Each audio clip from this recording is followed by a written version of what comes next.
Edmonds Pearce joined the South Australian Police Force in 1880 and in 1881 was stationed at Kingston in the southeast. He was escorting a prisoner, Mr. Johnson, to court on charges of sold liquor illegally. What seemed a simple procedure ended in tragedy. Johnson dismounted, threatened Trooper Pearce and stabbed him 4 times. 2 days later, Trooper Pearce died, and Johnson, several months later, was hanged in the Mount Gambier jail. He was aged 24 and was one of the first troopers to die in service. Margaret and William Borne arrived from Tasmania by about 1846. They lived in a quaint 2-room cottage on the corner of Church Terrace and Fuller Street. It was a primitive house with calico over the window openings. It was here that the local Wesleyans used to gather for worship before the chapel was built in 1844. William Borne died in his sleep, aged 34. He was a member of the Duke of Sussex Lodge, and as a result his widow received financial support. Margaret and her son William moved into the building that later became the Walkerville Boys' Home on the corner of Church Terrace and Smith Street. By this time, William was working as a carpenter. They were active members of the Wesleyan Church, William an organist and Margaret the curator of this cemetery for a few years. Margaret purchased parcels of land and had a house built for her at 45 Margaret Street and one next door for William. Margaret was aged 81 when she passed away. Hers wasn't an easy life, as you can see from the headstone. First baby Robert died aged 1, and then her husband when she was expecting her 4th child. Little Hannah died aged 4.5, and the 4th child, Ebenezer, died aged 7. William, the eldest, was the only one to reach adulthood, and he was buried here aged 84. James Elder was a colonial government surveyor who originally came to the colony with the sappers and miners. He helped Colonel William Light in the survey of the city of Adelaide, accompanied Edward John Eyre on at least one of his exploration journeys, and he laid out the town of Port Augusta in 1854. He's buried in this grave with his wife, Amy Ann, and 4 of their 5 children. Susanna Pearson was born in 1802, the same year that her uncle, Captain Matthew Flinders, discovered the south coast of Australia. And then he circled the mainland, charting the coast in detail to make the first full map of Australia. Susanna Pearson had married John Pilgrim, a watercolour painter of some distinction, and who was a widow with children. They came to South Australia in 1849, bringing a letter of commendation from their church in Suffolk, and settled in Commode Street, North Adelaide. Also aboard the same ship were other members of John's family. She's buried here with her husband and children. Emily Margaret Mitchell was the daughter of John Barton and Bridget Hack, who were early pioneers and particularly in the establishment of the town of Macclesfield. She married Cornelius Butler Mitchell, secretary of the Adelaide Aerated Waters and Brewing Company in Angus Street. Emily died with no children and is buried in this grave. The headstone is of particular interest as it is made of local marble and was designed and manufactured by Louisa Kellett, a monumental mason. The original business was established by her husband John, and on his death she maintained the business. A number of headstones in the cemetery were designed by Louisa Kellett and represent a part of South Australians' early social history. In 1879, Mary Lee, an Irish-born widow, arrived in South Australia with a daughter, Evelyn, aged 19. Mary came to nurse her sick son, Ben, who sadly died a year later and is buried here. Now, with time on her hands, she worked for a wide variety of causes, the main one being the vote for women and bettering the working conditions for women. Mary became secretary of the women's suffrage. She wrote letters to the paper and travelled all over the country, giving talks and collecting signatures. She lived in North Adelaide and died penniless, aged 88. There is a bust of her on North Terrace. Jacob Wikowski, aged 36, arrived in South Australia in 1847 and set up business as an ironmonger, general dealer, broker and auctioneer. He continued in business, but from 1870 his main business was the import of organs, pianos and other musical instruments, including the sale of sheet music. Of the 3 headstones in this family grave, 2 of the memorials are in German script. It is interesting to note that in the cemetery at Walkerville there are 97 graves of German origin, with a total of 338 burials. This occurred because there was a strong group of people that had settled at Clemzig and North Walkerville, and they related to this community. Benjamin Brookman arrived in South Australia in 1852 with his parents and was engaged at the government printers and later as printer of the South Australian stamps for the Colonial Post Office before establishing his own business. Benjamin settled in Prospect and lived at Prospect Villa until the age of 91. His eldest son, the Honourable George Brookman, was a sharebroker and mining magnate who lived in Ivanhoe in Edmund Terrace, Gilberton. James Harrington, a lime burner by trade, arrived in South Australia in 1837 with his family. He set up a kiln in Prospect, where he ran his business in the area which is now known as Harrington Street. In 1860 he built St Helens House on Prospect Road. That site is now St Helens Park and is used as a local recreation area. He died in 1873 and is buried here with his wife and 6 children. Frederick Walkden Wood arrived as a child with his parents in 1849. Walkden, as he was known, married and lived in Childer Street, North Adelaide. After a long business career, he retired and devoted much of his time to church work and his duties as a Justice of the Peace. He lost a son and grandson in World War I. Note the memorials at the base.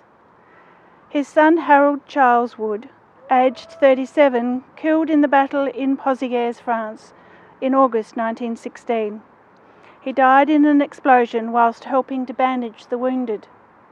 Born in Walkerville, he was married with 4 children living in Buxton Street, North Adelaide. He had worked as a railway shunter before enlistment. The grandson was Cleve Hodge, 24, killed in March 1917, just a week before Walkden's death. Cleve was in the front line trench in Ginchy, France. He was shot in the head by a sniper at night. William Lennox Cleland was educated in Adelaide and later at the University of Edinburgh, where he became a medical doctor. He returned to Adelaide at the time of the birth of his first son, John Burton Cleland, in 1878. He practiced privately for years and later became the medical officer at the Parkside Asylum. He lectured at Adelaide University, was president of the South Australian branch of the British Medical Association.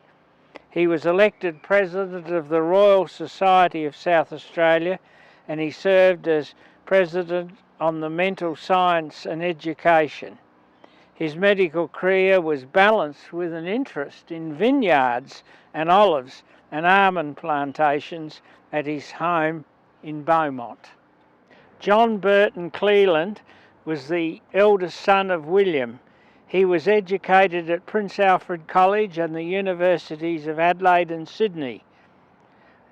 He studied in England at the London School of Tropical Medicine.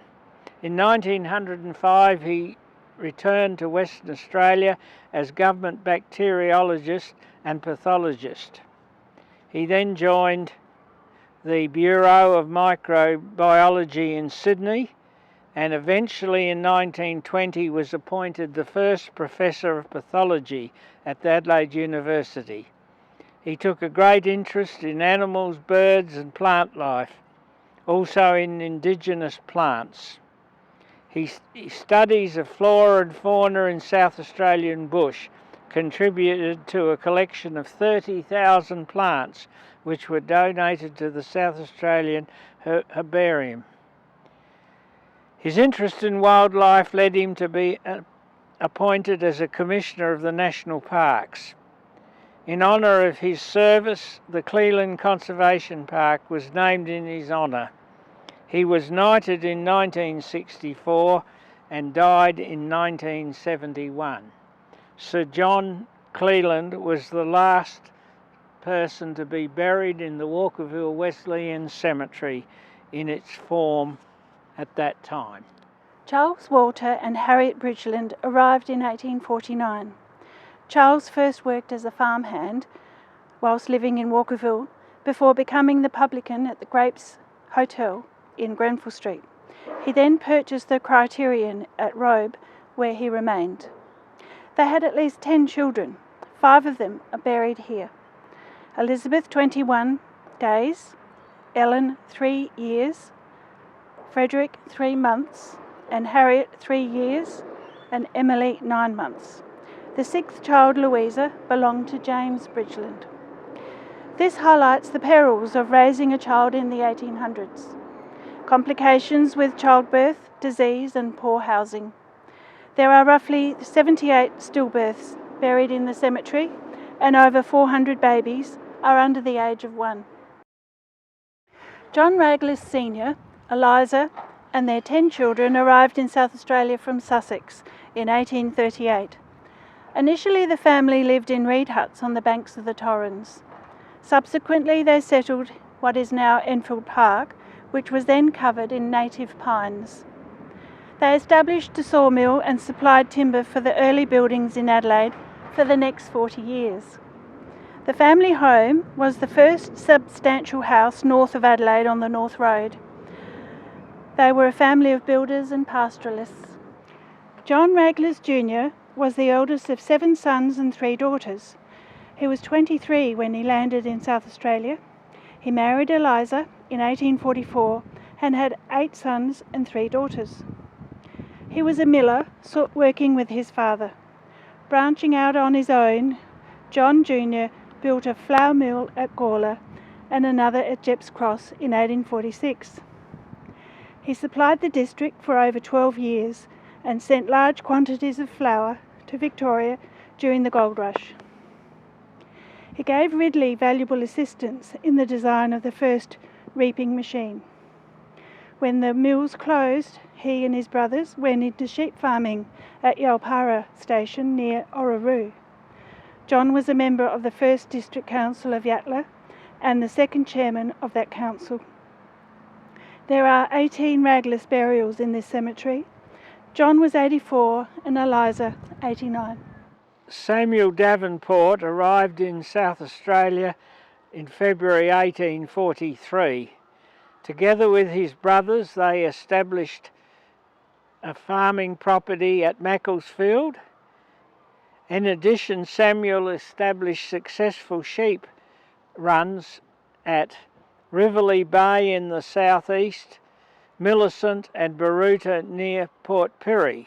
In 1848, Governor Robe appointed him a nominee to the Legislative Council. In the following year, he purchased Bishop Short's house at Beaumont and acquired 134 acres of adjacent land for growing olives, vines, almonds and fruit. Not only with rural occupation, he provided significant service to the colony in a variety of ways. He was on the Adelaide board of the South Australian Company, chairman of the Mining Company and first president of the Chamber of Manufacturers for 20 years.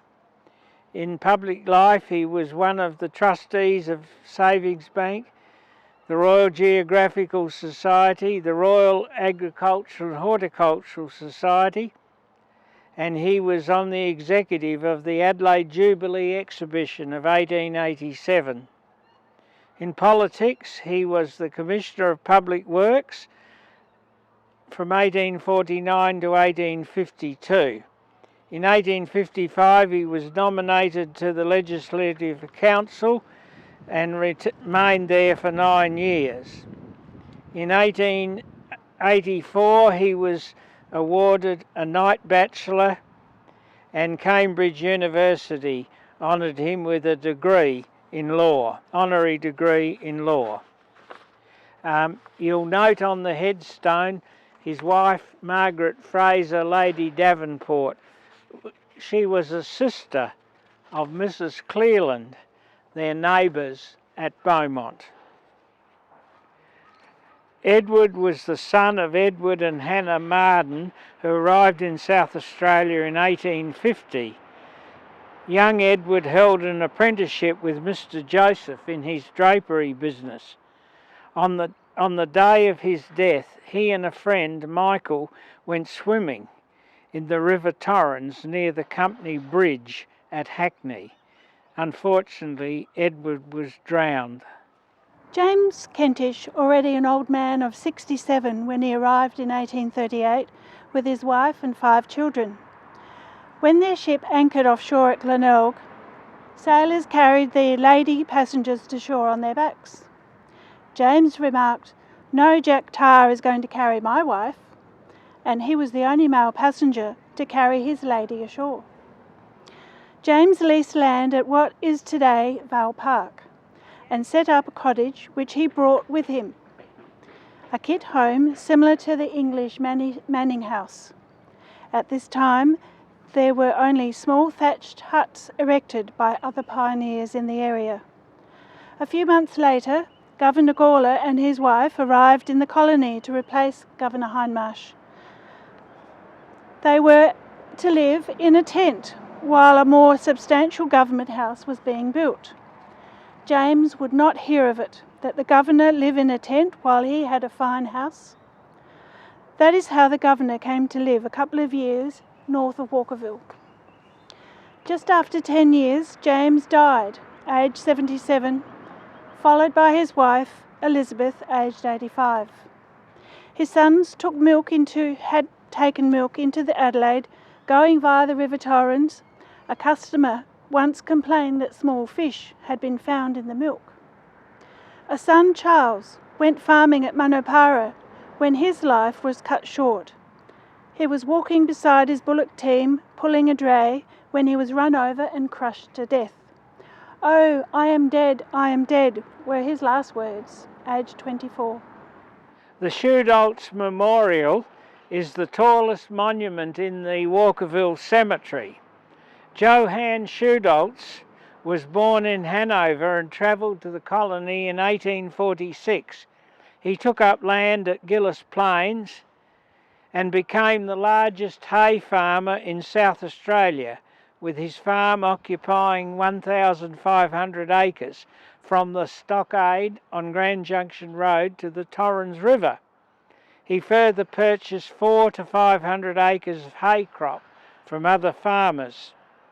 His significance as a farmer can be measured by the fact that he employed 128 men to bring in the harvest, provided regular work for 25 to 30 men, possessed 20 wagons and 60 horses for transport. He used his business acumen to serve the Yatala South Council in 1867 and during one financial year he provided council with £70 to alleviate its financial trouble. He is buried with his wife Catherine, daughter-in-law, and 4 other members of the family, and Shoedoltz Road at Gillis Plains commemorates Johann. Philip Licornu arrived in South Australia from the Channel Islands in 1854. A shipbuilder by trade, he was only 18 years old when he decided to immigrate. He used his carpentry skills to establish a furniture and bedding business, which has become a household name throughout South Australia. The family resided in Prospect. James Maskell Nottage was the second licensee of the Sussex Arms Inn on Walkerville Terrace. He landed in South Australia in 1840 and married Betsy, the daughter of the first licensee, James Thompson. James Thompson was a brewer and with others established the Walkerville Brewery nearby. However, he became insolvent, so James Nottage took over the Sussex Arms. It was the social hub for the village and home to his 6 children and extended family. An annex to the hotel was built to provide an office for the town clerk and a meeting hall. James Nottage Jr was appointed town clerk, as a position he held for 40 years. When James Maskell Nottage died, aged 59, Betsy continued as licensee of the hotel for another 20 years. When she passed away, the hotel was sold and the council had to find another place for their office. The present hotel was built in 1903, further down the terrace, and the old Sussex Arms was demolished in 1970 and the annex in 2014. John Stevens arrived in South Australia in 1838 with his wife. He began his working life in the colony as a shipping agent at the original port, even though his occupation in England had been a miller. In 1842 he opened a steam mill at Noarlunga with Mr. de Horn. When the partnership dissolved, John took the opportunity to take over the company mill at Hackney. He assumed the position of first permanent master of the mill, living many prosperous years in a 2-storey brick house, surrounded by vines and 200 orange trees.